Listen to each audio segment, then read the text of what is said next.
If you're a fan of the power system stuff, you'll get a kick out of it. Actually, if you're a fan of powers and abilities, lore, ranking fighters and characters, and power system stuff, you'll get a kick out of this. We often think of Johnny Cage as a snarky comic relief support guy. In fact, Mortal Kombat itself thought of him this way, going so far as to fake kill him, then bring him back and generally portray him as a bit of a stupid idiot. Then MKX introduced the idea that he might actually be more of a badass, more so than we thought, enough to take center stage. It's because you killed everyone else. It's because we killed everyone else, yeah. But I'll introduce the idea that Johnny Cage is actually a damn savant in the making. A truly talented genius whose hypothetical arc that exists only in my sick head will see him becoming one of the greatest figures in all the realms. And no, not by way of magical god-killing blood that they shoehorned in that was both a retcon and a MacGuffin rolled in one and that led to one of the worst endings in all of gaming. No, the man already sowed the seeds for greatness with his own two hands. The two most common types of attacks seen in Mortal Kombat are force attacks and shadow attacks. Force attacks are energy balls that go boom, shadow attacks are bodily attacks that go pow. There's a bit more to it than that, see this and this for full explanations. Force is often used as a projectile, while shadow is most often used to enhance the body's direct attacks, or to create constructs in extreme cases. Johnny, unassuming as he is one of the few characters who has been blessed with both powers. This actually led to some confusion and a bit of a discrepancy between how the official games and how my power system portray things, because in MKX, for instance, there are several moves that clearly show the force balls and shadow stuff to be part of the same power source, and since they went with the god killer green aura farming bullshit, that makes sense. As a side note, there's also some funny lapses in logic, like this one move that has Johnny charge up his fist only to attack with his legs in the end. But what started as a discrepancy also became the gateway to Johnny's genius. We always see these elements being used one at a time. People use a force thing or a shadow thing, or a fire thing or an ice thing or a soul thing. But what if you tried using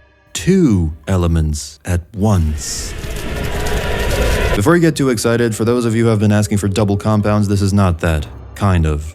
I don't know. Here's the deal. Force and shadow do different things. Force is an unstable energy mixture with the chemical makeup and properties of fire and water, while shadow changes density and thus things like speed, power, and overall matter makeup through manipulating the properties of molecules, enlarging them, shrinking them, cloning them, etc. Force generally explodes, shadow generally kicks or punches, elbows, whatever. Like I said, you generally use the former to throw energy attacks and the latter to enhance your karate, except look at little old Lee May here using force to karate your sternum into a pulp. And look at Nightwolf potentially using minor shadow conjurations as projectiles. And then we come back to Johnny, who seemingly charges up force attacks while also launching himself into shadow strikes. The thing about shadow and force is even though they're different, there's overlap between them. Enough overlap to potentially employ both in your attacks. I'm not saying you alchemically combine the two into a different compound like we did with all these shits, but I am saying with enough practice and control, you could employ two compound elements with the same attack and gain synergistic bonuses from it. Because both force and shadow act as force enhancers, that's the way they're most often used, to increase the force of impact or to generate a force of impact. If you can harden your body to pack more of a punch through a shadow kick, could you not also add the force compound to that kick to further enhance the damage? Or maybe a kick is too sketchy. Could you not concentrate both shadow and force into a punch, as you lunge forward and deliver a set of granite knuckles that also have some explosive power added to them? Sounds dangerous, and it is, but using force for your punches is clearly doable, as proven by Lee May. Most people can't do this, but most people haven't mastered a single compound element, let alone two. But Johnny has mastered both, or at least he's on his way to doing it. It's kind of a cool coincidence that MKX Johnny is the one that does these fancy attacks that look like they could be both elements, because MKX Johnny is the older, more experienced Johnny. Imagine now, if you will, a Johnny Cage of the future. One who goes through many trials and tribulations and becomes a fucking juggernaut in his final form, who can infuse his attacks with both force and shadow, who can punch mountains into pebbles like Garp from One Piece, who can create more advanced shadow constructs, infuse them with force energy, and send them off as suicide bombers, taking out scores of enemies. He could create a sheen of protective shadow molecules around himself to guard against attacks, akin to what Nightwolf does with his glow reflect, and what Jade does with her enhanced MK9 glow, which gives her armor and allows her to shrug off attacks. That's one thing, but then you could charge up force around your entire body and spontaneously combust or explode without causing harm to yourself. In fact, that gives you a way to do the simple shadow force punch too, because concentrating shadow around your fist first protects it from the subsequent force blast. He could also, and this might be a story only thing because otherwise it's too broken, generate shadow clones that then launch force balls on their own. Noob isn't the only Shadow Clone expert in town. You could also do swaggy things like evolve Johnny's Force Balls into Force Traps, kinda like the ones Duelist Liu Kang uses, and then detonate them with a stun double Shadow Clone kick, or, if 2v2 is on the table, legit 2v2, not the half-aborted version, Johnny's stun double kick could detonate Liu Kang's Force Traps or Reptile's Force Balls. There's quite a few possibilities. You can give Johnny a charge-up move, similar to his A-list variation, except you can charge it up way more. Now that's not very useful on its own, because first of all, you're vulnerable while charging it, and even if you do it after a hard knockdown, they can jump over it, teleport, armor through, any number of things. And if you do it from too far away, it doesn't connect. But you'd also be granted the option to launch the charged up punch by way of a Shadow Clone. So you charge up the thing, and then either release it raw if you think they're gonna rush you, or you launch it via a stun double style Shadow Clone charge if you think they're gonna hang back. Massive damage on hit, massive chip and pushback on block. And there's infinite gradations of charging, just like how you can end Devora's venomous spray attack at any one point during the 4 or so max seconds that it can stay active. It creates a funky mind game and is a move that hopefully teeters on the line between too broken to be balanced and too complicated to be viable.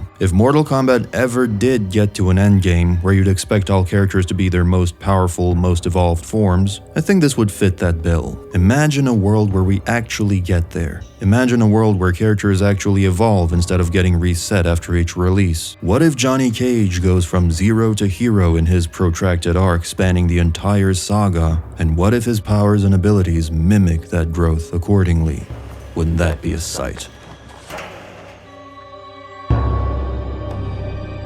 Special thanks to Jigglypuff, Thomas Marshall, Serhi Hrishin, Clocks, Juan Bautista Cortez, as well as my other members for being irresponsible enough with their spending to support the channel.